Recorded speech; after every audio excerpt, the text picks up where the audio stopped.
Hello and welcome. Welcome to Success Stories Saturday, July 22nd, 2017. Steve Sipress here, taking time out of my day where I have been watching the British Open golf tournament, one of the four major tournaments of the year.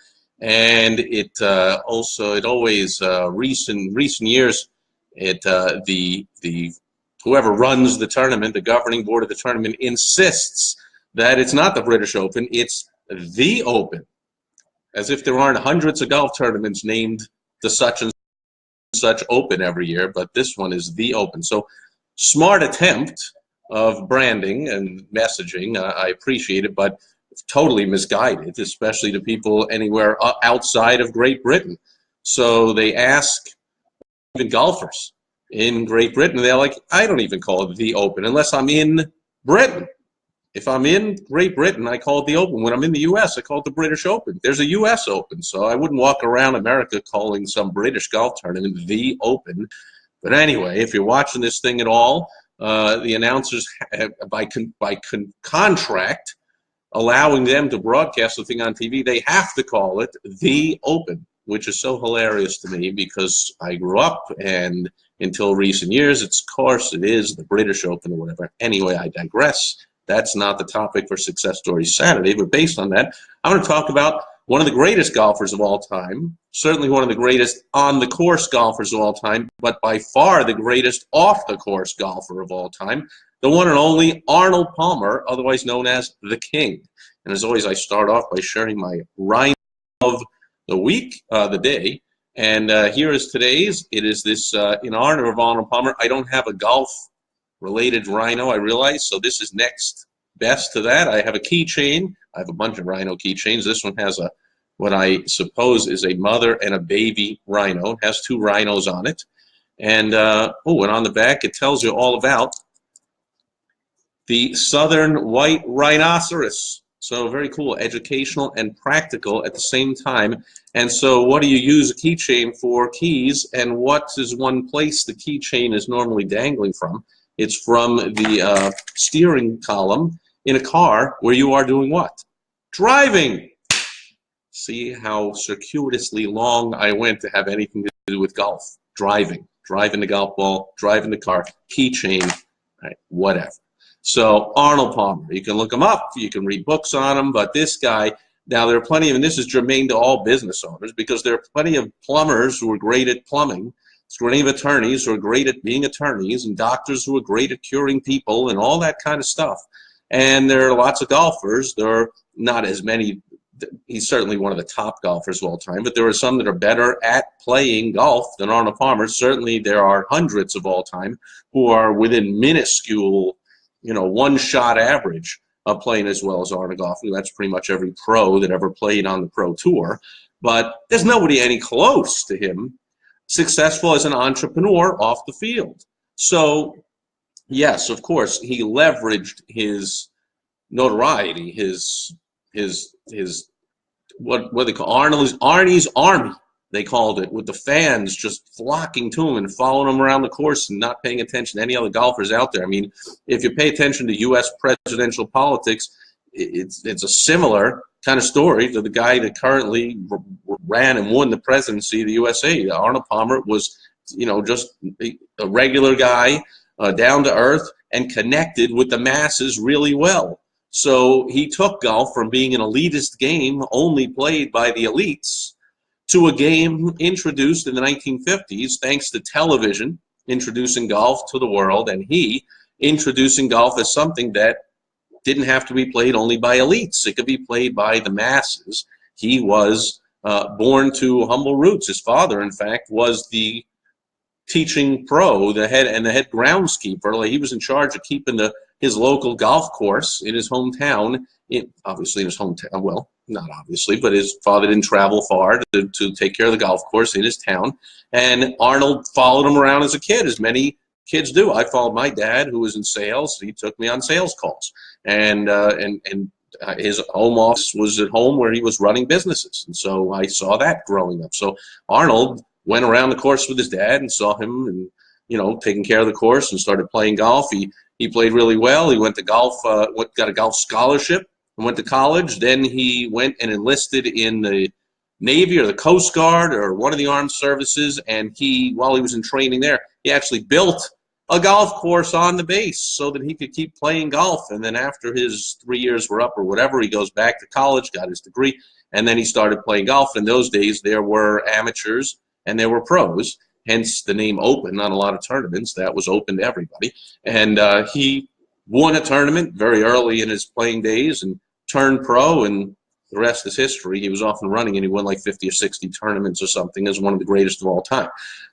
However, after he retired is where he made the bulk of his fortune, which was nearly $1 billion fortune he amassed by estimates, whatever. I haven't read up on it, but that went to his wife and his daughters upon his death recently. I think he died less than a year ago or about a year ago. And that was not amassed from, purses, from winning golf tournaments or finishing in the money, as they say, or whatever, and getting a few $1,000 here or there. After his golfing days, he said, boy, he was a business person. Let's see what I'm going to do. And one thing was, I know he was contacted to be some kind of a spokesperson to help bring golf into China. And this was, Richard Nixon had first opened up the doors of trade with China in the 70s. And so now here was Arnold Palmer being called on. And so he helped get golf into China, and he said, what the heck, I'm going to start a golf course business. And that business today is still going, and it's designed hundreds of golf courses on every continent in the world, except for Antarctica or whatever. They're all over the world. They're in like 20 countries and 300-something golf courses and whatever. That generates a heck of a lot of income. He also licensed his name, which I'll talk about, and the most famous of the licensing of his names. He also had lines of Arnold Palmer clothing. He had Arnold Palmer Golf Institute. He was making money off leveraging his celebrity and his popularity, but, regardless of the fact that he got that big leg up and started because he was a pro athlete on TV, something every business owner can do. Tell me you haven't ever gone into even a local bar and they don't have hats and T-shirts. I mean, well, not all of them, but I mean, tell me you haven't ever seen hats or T-shirts for a local restaurant or a local bar. Like, there's ways to make more money past just the cooking of the burgers. You can also bottle up your famous burger sauce and sell that all around the world with mail order and shipping it around the world and selling it in e-commerce and on your website and stuff. So if you open your mind like Arnold Palmer did, I mean, most golfers, 99 point whatever %, finish their golf playing days, and yeah, of course they got a few endorsements for wearing shoes and shirts and clothes and what clubs they use and what golf ball they use, but they don't say, oh, let's start multi-million-dollar businesses here. Let's have a whole clothing line. And there's a few of them, but they're rare, and nobody did it as much as Arnold Palmer. So my hat's off. Not even wearing a hat today for Success Story Saturday for Arnold Palmer. Oh, the most famous of his branding escapades, which he didn't even do a good job. I mean, he's a case study on how not to protect your brand, is he was famous for concocting a drink. He said his wife used to always make him iced tea. And once he said, hey, why don't we put in a little lemonade into there? And he loved it. And so everywhere he went, he would go to the bar after playing or practicing or wherever he went and said, hey, bartender, can you make me or the waitress, can you get an iced tea with lemonade and this? And he's like, oh, man, I got tired of having to explain it all the time and whatever. And so it ended up that, I guess the story as he tells it is somebody overheard him ordering this, and she just said, I want that too. And the bartender said, okay, we'll just call it the Arnold Palmer drink. And he's, again, to most people, if somebody's ever said something like that to you, you go, aha, that's funny. Arnold Palmer, being a successful entrepreneur and entrepreneurial-minded, said, aha, now how can I make money from that? How can I license that? And he licensed it. The story goes they drew it out on a napkin in a restaurant and gave it to some guy who licensed it to the Arizona Iced Tea Company. To this day, they're selling over $100 million a year of that stuff. And what is it? It's iced tea and lemonades. Some people have been making forever. And so it's been knocked off, or I don't know which came first even. Nobody said he invented the drink.